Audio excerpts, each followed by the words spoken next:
como debería padecer la ciudadanía. En comparación, hay otras actividades que están más relegadas. Por lo tanto, en esta actitud, nosotros estamos comprometidos con esto. Y por eso, la urgencia habilitó desde el primer momento que somos de los que podemos circular justificando la necesidad de la asistencia defensiva. Hoy, por excepción, aparecieron las actas notariales. Fíjense, los notarios cómo deben estar mirando de reojo que algunas que solamente permitan impedir que alguien que va a cobrar una jubilación, etcétera, pueda hacer un acta notarial, y para esto es interesante ver el despacho de la decisión administrativa del jefe de gabinete, cuando dice los colegios profesionales deben seguir cerrados, no deben atender al público, salvo cuando habilitan la validación de los documentos que se han extendido, se han protocolizado para la autorización de fe. Por lo tanto, este es un gran tema que nos obliga a la abogacía a estar atentos frente al tema de justicia.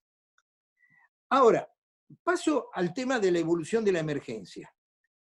La emergencia como un concepto histórico, institucional, lo voy a instalar desde lo que llamemos el Estado de Derecho, no lo vamos a modelar en función de la historia antigua, sino el Estado de Derecho. La situación de emergencia está regulada en la Constitución. Nosotros tenemos concretamente, Alberdi fue un preclaro en un artículo 6, cuando hay una conmoción interior, etcétera, puede intervenir una provincia, es una emergencia. Hay causales como el estado de sitio, pero solamente cuando están en riesgo los funcionamientos normales de la Constitución. Y yo creo que por eso no hay circunstancias para que haya estado de sitio en este cuadro que estamos viviendo, porque es una restricción de las libertades ciudadanas y particularmente la circulación y la oportunidad de que alguien elija ser trasladado del país o salir del país. Pero esas facultades son, creo, no aplicables para el cuadro de situación en que estamos desde el punto de vista sanitario. Pero también está el 29 de la Constitución que me dice que el legislador no puede delegar en el Poder Ejecutivo la suma del poder público y será nulo todo lo que actúe en su contra, si así fuere, siendo calificados de infames traidores a la patria. Por lo tanto, Alberdi imaginó emergencias dentro de una Constitución. Este es el modelo diferente al de Italia. La Constitución italiana, curiosamente, no tiene previsto un estado de alarma, un estado de excepción, un estado de sitio. Es muy interesante que lean, les sugiero, si no lo leyeron, un artículo de Ferraioli de estos días, donde nos promueve para una constitución de la Tierra, un constitucionalismo planetario, y analiza que la Constitución italiana no tiene estos instrumentos habilitantes para atender estas emergencias, pero que no le ha impedido al gobierno italiano salir en consonancia con el Parlamento, que esto es un tema institucional muy fuerte, la participación de un Parlamento que no debe estar silenciado, no debe estar oculto, y que es lo que aprecio que está pasando en la Argentina, no tiene el protagonismo que debería tener el Parlamento en este momento, está de esta manera viendo la comparación institucional. España sí lo tiene, por eso está en el estado de alarma y en el estado de excepción, pero no ha llegado al estado de sitio. Pese a la gravedad de todo lo que ustedes saben que está pasando en España. Por lo tanto, la historia de la emergencia en la Argentina nace básicamente en el año 1921, con motivo de las excepciones en materia de locaciones urbanas, la falta de espacio en los inquilinatos, en los conventillos, que eran viviendas colectivas, además de las individuales, hizo que, por ley que se denominó intervención del poder de policía, pero en realidad se declara la emergencia locativa. Esto es una evolución que sigue hasta hoy, y que es parte de la norma de la 27.541.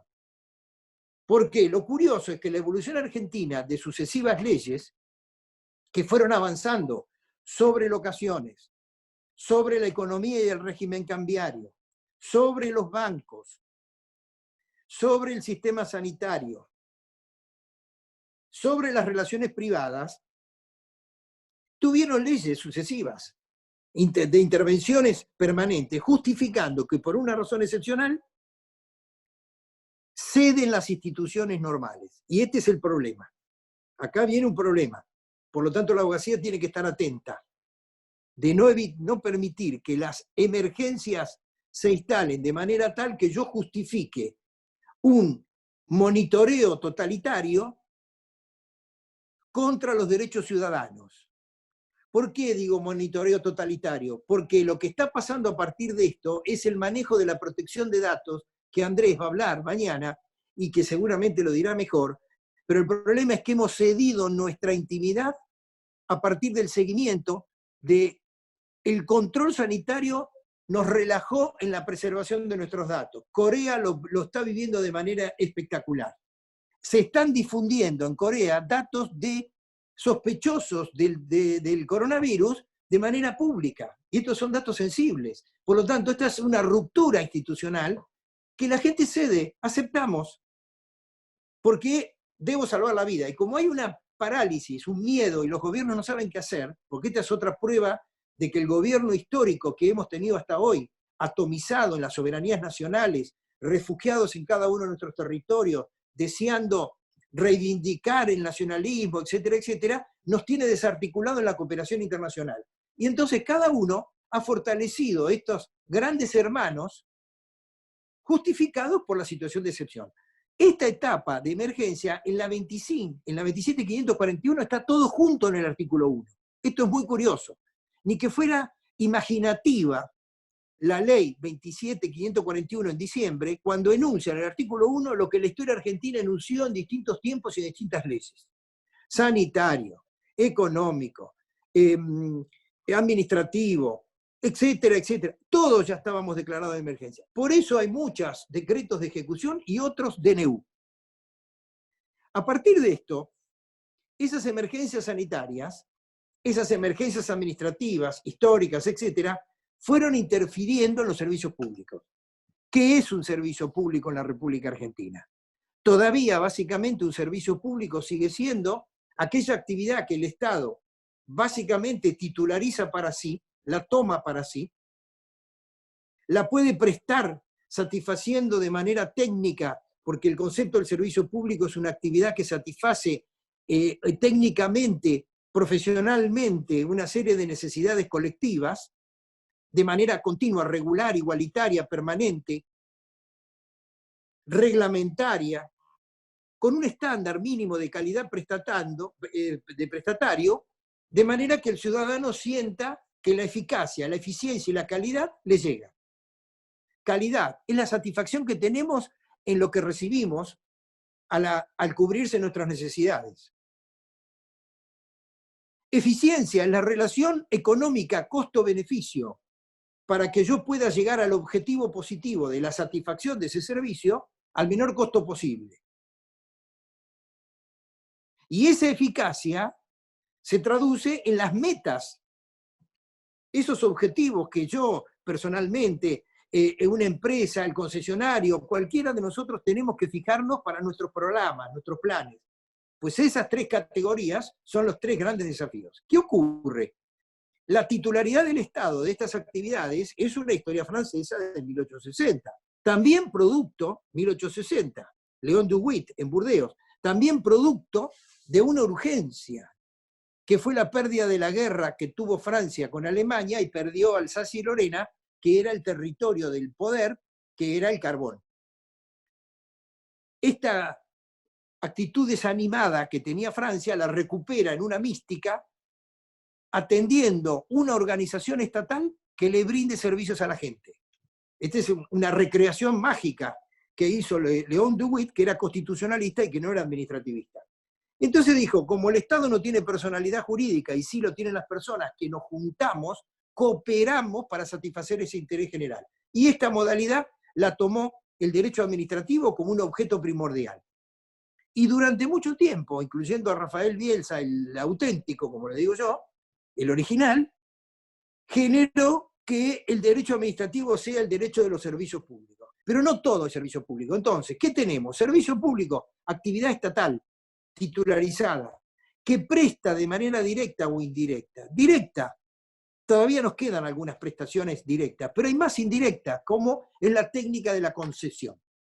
Todo lo de la luz, todo lo del gas, todo lo que ustedes ven en el transporte público, etcétera, es un servicio público concesionado a un sector privado que lo explota bajo una regla de permisión contractual por un plazo y bajo determinadas reglas claras, entre las cuales está la tarifa. Esa tarifa, que debe ser equitativa, pagable, razonable, proporcional a la capacidad contributiva de cada uno de los usuarios, es la clave del conflicto, porque esa es una fiesta que hace el Estado con un concesionario, pero la pagamos nosotros con la tarifa, porque se juntan dos, pero yo no participo de la satisfacción. Bueno, ese servicio público tiene modalidades, en muchos casos, muy sutiles. Por ejemplo, actividades de servicios esenciales, bancos. La banca en la Argentina no está declarado un servicio público. Pero ¿qué ocurre? Si nosotros vamos a la ley 25.788 del año 2004 y al decreto 272 del 2006, vamos a encontrar que hay actividades que pueden ser declaradas esenciales, entre las cuales está la sanidad, los hospitales, el tráfico aéreo, la seguridad, son servicios públicos. Por lo tanto, yo tengo que garantizar continuidad, regularidad, igualdad, accesibilidad, etc. Pero puede ocurrir, como ocurrió alguna vez que los bancarios hicieron un paro en camiseta, contra la regla que pretendían regularle la huelga. No hay que olvidarse de esto. Bueno, eso tiene que ver en parte con el decreto 272 del 2006, en donde se crea una comisión que se llama Comisión de Garantías, donde en ese momento, curiosamente, yo no voy a hacer propaganda de lo que me tocó vivir, pero yo era presidente de FACA, FACA estaba, por lo menos en ese momento, en la Comisión de Garantías para clasificar, en cinco miembros en todo el país, para clasificar desde el punto de vista jurídico si una actividad podía ser esencial para no interrumpirla. Fíjense lo que ha pasado con los bancos. En el derecho comparado, yo he estado en contacto permanente por esto de estar en Guiva presidiendo la Iberoamericana, tengo un informe global. Menos Argentina, el resto de los países ha declarado servicio esencial al banco. No ha discontinuado sus servicios. España lo tiene como una actividad esencial.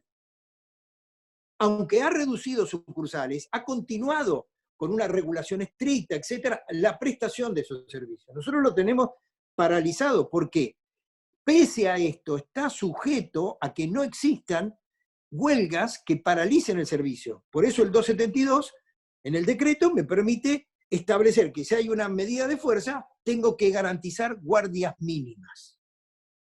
Hemos estado días prácticamente con un servicio caído, porque el online no funciona, etcétera, pero los bancos cerrados.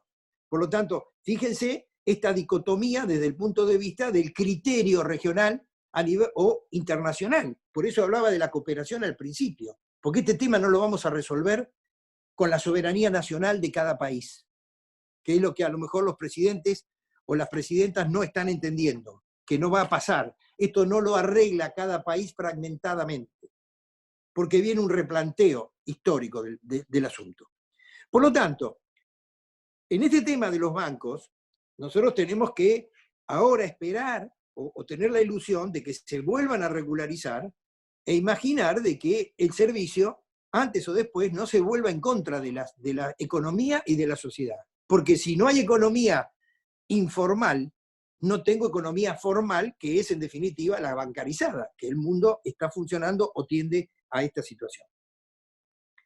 Ahora bien, como me quedan exactamente 7 minutos, yo quizás deje para el momento de las preguntas algunos de los otros contenidos en especial, pero sí quería destacar lo siguiente. Nosotros como abogacía, ¿qué podemos y debemos hacer frente a este cuadro? Primero, estar custodiando que los servicios básicos esenciales no corran ese riesgo. Por lo tanto, ¿qué remedios tenemos a la mano? Electrónicamente tenemos la 13928, que es la ley de amparo en la provincia de Buenos Aires, en donde me permite, por acciones individuales o colectivas, frente a un acto, hecho, acción u omisión, de manera arbitraria o ilegal manifiesta, poner en riesgo estos derechos de rango constitucional individuales o colectivos. Por lo tanto, tengo la acción colectiva, que es la mayoría de los casos, por lo menos en esta circunstancia tan excepcional. En estas horas, que me ha llegado un informe sobre un amparo con una cautelar positiva que ha despachado el juzgado contencioso administrativo del doctor Terrier, por empleados, médicos, enfermeros, sanitarios que están trabajando en los hospitales públicos, reclamando elementos con que luchar contra esta pandemia. Y ha despachado una cautelar en un amparo de grupo en favor de que el Estado dé estos recursos y cubra de esta manera, pero presuponiendo que ese sistema de salud es el que está en riesgo por ser un servicio público. Esto me pasa con la educación. La educación también, fíjense cuántos están con el tema de los chicos dentro de la casa. Este es un servicio público que tiene participación del sector privado, porque yo tengo derecho a educar y a ser educado, pero además participo de una necesidad que es la atención de este interés colectivo que está declarado como tal un servicio público.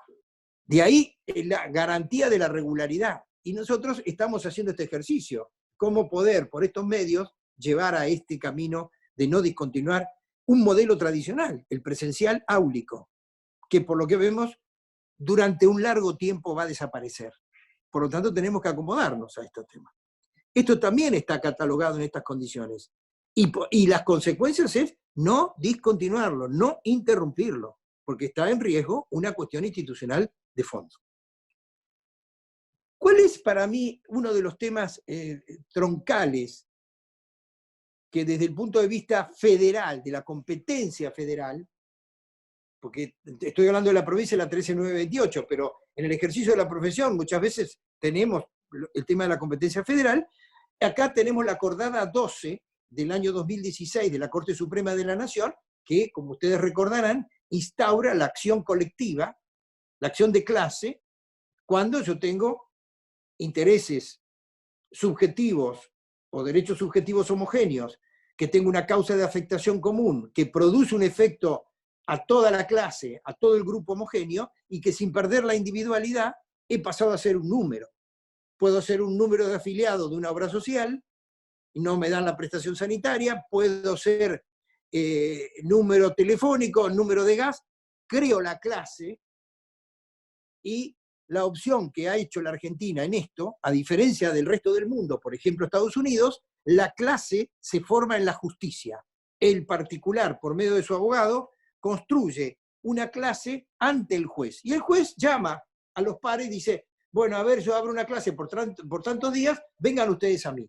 Estados Unidos, en el modelo americano, la clase la puede hacer el abogado convocando previamente a los homogéneos, pero asegurando la acción. Por lo tanto, los estudios jurídicos que hacen la clase, por ejemplo, esta demanda colectiva contra China, que se ha montado por medio de un despacho jurídico en Florida, haciendo culpable al Estado chino por la creación y difusión del COVID, es una acción de clase. ¿Pero qué ha hecho? Tiene que consolidarla él fuera de los tribunales, afianzarla y presentarla para de esta manera después construir con el tiempo la posibilidad de una condena o no. Este es el modelo que nosotros como Argentina tenemos. Por lo tanto, alguien puede decir, yo tengo 4, 5, 10, 15, construyo una acción de clase, me presento, y aún así el juez puede abrirla. Esto lo plantea la acordada 12 del año 2016, no está tan claro en el Código Procesal Civil y Comercial de la provincia y en la acción de amparo, pero no creo que haya problemas también de armar este tipo de formato. Cercano ya al corte, yo me voy a permitir hacer algunas temerarias reflexiones sobre cuáles son las consecuencias que nosotros vamos a sufrir de esto. No volveremos al mundo que se fue, no volveremos a lo cotidiano por varias razones, sociológicas, psicológicas, sanitarias y jurídicas y económicas. Desde el punto de vista psicológico, tengo que restablecer la confianza con el otro. tengo que tener confianza que el cuerpo del otro no es mi enemigo. Y esto va a costar, porque con tanto que nos han metido en la cabeza, quédate en casa, no toques a nadie, no respires fuerte, ponete esto, ¿qué? Yo sospecho hasta del que quiero, o la que quiero. Por lo tanto, este tema de las confianzas es fundamental. No hay posibilidad de reconstruir la relación mundial si no volvemos a las confianzas. En lo político, por ahora quedaron atrás las peleas intestinas de menor cuantía que todos los políticos y todos los partidos y todos los sectores sociales en el mundo están teniendo. Diría, excesos de riqueza en comparación a las miserias que tenemos hoy. Ese debate ideológico de conflictos, la negación del tema del medio ambiente, la negación de la contaminación. Fíjense cómo hoy ha pasado al olvido, porque estamos sobreviviendo como podemos. Por lo tanto, los gobiernos no saben qué hacer. No estamos en guerra. Yo coincido en esto con Alain Touraine. Alain Touraine, este sociólogo francés que hace unos días acaba de emitir un análisis extraordinario, dice, no hay guerra porque no tengo del otro lado un ejército que yo sé con quién voy a competir y para qué. Yo tengo acá un silencio, un ocultamiento, y es mi propio desconcierto de que no sé cómo atenderlo. Por lo tanto, a los gobiernos, a las democracias lo ponen desafío. A nosotros como abogados nos ponen desafío para que las democracias no se debiliten, para evitar los oportunistas de turno, para evitar el oportunismo de turno, estas noticias de que compro mal para entregar alimentos en la emergencia. Esto es oportunismo de turno. Y por el otro lado, tengo el problema institucional. Cuando concentro poder, es fácil hacerlo, pero es difícil desconcentrarlo. Van a venir épocas donde los gobiernos no van a querer devolver las transferencias de derechos que nos han restringido. Está pasando en Turquía. Están suprimiendo el Parlamento. Está pasando en Israel, suprimen los tribunales. Está pasando en Gran Bretaña. Hay un desafío institucional y nosotros como abogados tenemos que mirar un poquito más allá, además del caso cotidiano. Por lo tanto, nuestra custodia tiene que estar en preservar claramente las instituciones básicas de la democracia. ¿Por qué? Porque en la democracia, según dice Ferraioli, no hay excepciones. Claro, no hay excepciones para defender a la democracia. Sí puedo tener herramientas de excepción para defender a la democracia, porque el estado de sitio, la excepción, el estado de excepción o el estado de alarma son para defender la cohesión social, para poder defender una expresión de gobierno del pueblo y que el pueblo esté preservado. Por lo tanto, esto es un objetivo constitucional. No sembrar dudas sobre la positividad o el valor positivo de una constitución, no sembrar dudas sobre la división del poder, no negar de que el Parlamento existe y debe funcionar y debe asumir la responsabilidad legal que le toca, y no solamente sesionar para poner más impuestos. Entonces, en este cuadro, nuestro deber es esa custodia de acompañar en la medida de lo posible, primero, a que el colegio nos ayude, porque paralizados como están, deben también hacer un esfuerzo de seguimiento, y por eso he firmado conjuntamente con la mesa directiva de WIBA una declaración encomendando a todos los colegios de Iberoamérica.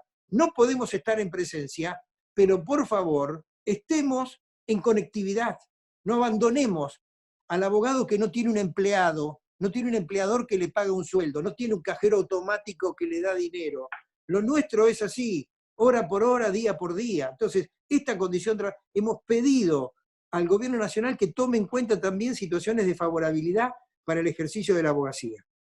Pero paralelamente a esto, aprovecho este instrumento para dar un voto de confianza, un agradecimiento al esfuerzo que todos los abogados seguimos haciendo todos los días y que no perdemos el ánimo. Aunque yo recibo muchos documentos gráficos de abogados que están perdiendo el ánimo, no lo perdamos, porque de la adversidad es donde sale la fortaleza de las instituciones. Yo corto aquí Es muy porque importante. me pasé 4 minutos. No hay problema, es muy importante, Carlos, lo que decís, te aplaudimos. Bueno, un placer escucharte, muchas gracias. Es un análisis bastante delicado el que estamos atravesando. Gabriel te quería hacer un comentario y después tenemos una pregunta. Dale. Bueno, lo primero, Carlos, antes de elogiarte como corresponde, quiero decirte que ya hemos tomado nota de tus consejos, porque aquí con la doctora Gandolfo estamos en confianza de nuevo juntos en la pantalla. No sé si te das cuenta que estamos mirando los dos juntos. Gracias a lo que vos recomendaste, acá con la doctora Gandolfo, hemos recuperado la confianza. Lo segundo que quiero decir es que como cada vez que interviene Carlos Andreucci, que es de los grandes, esto fue una fiesta. Por eso no importa que falten 3 minutos, porque fue una fiesta del derecho, pero mucho más allá por su mirada al horizonte, una fiesta, yo diría, de las humanidades, de la cultura. Gracias, Carlos. Un lujo, qué suerte que naciste en La Plata, qué suerte que sos de La Plata y te tenemos aquí siempre, en tu casa, por supuesto, en tu casa. Y finalmente quiero decir que como director del área académica, esta es la segunda oportunidad, mañana será la tercera. No nos gusta que se nos corte de golpe una sesión tan hermosa. Y como se va a cortar, ya sabemos que se va a cortar, y 39, nos quedan 2 minutos, vamos a esa pregunta, y estemos como estemos, por favor, y 38 y 39 nos despedimos así, la decisión no la toma Zoom, sino que la tomamos nosotros de despedirnos, ¿dale? Y 38 y 39 nos despedimos. Vamos a la pregunta. Voy a resumir un poco la pregunta si la hacemos más dinámica. La doctora Mariana Wagner nos consulta si el tráfico aéreo es un servicio esencial y en tal caso, al estar cerrados los aeropuertos, ella en primera persona quedó varada en Nicaragua, en tal caso si el Estado tiene responsabilidad por no poder repatriar, mal llamado la repatriación hacia la Argentina, de esos argentinos que han quedado varados. Sí, es correcto. El tráfico aéreo es un servicio esencial y está regulado como tal. Por lo tanto, la operatividad del sistema tiene que estar mínimamente garantizada más allá de este tipo de forceps. La prueba es que el gobierno primero hizo una parálisis total y ahora empezó, y me ha tocado intervenir en función de la pregunta. ¿La que pregunta está en Nicaragua? Sí, exacto. Está varada en Nicaragua. Bueno, yo me interesaría que ella dé el contacto, porque la voy a poner en contacto con colegas de Nicaragua por cualquier dificultad que ella pueda tener, porque lo he hecho en Cusco, lo hice en Costa Rica, lo hice en Panamá, tratando de destrabar esta problemática, y me parece valiosísimo este contacto, que tenga todavía entusiasmo de que desde Nicaragua esté conectada con nosotros. Así que te pase los datos y después me lo pasás y yo hago un enlace directo con ella. Bueno. Ahora, gracias Leticia por tu coordinación impecable, gracias a nuestra colega en Nicaragua, fuerza, gracias a Carlitos Andreucci, un maestro, y a todos los presentes. Nos vamos, chau, gracias. Hasta mañana, gracias a todos. Gracias. Chao.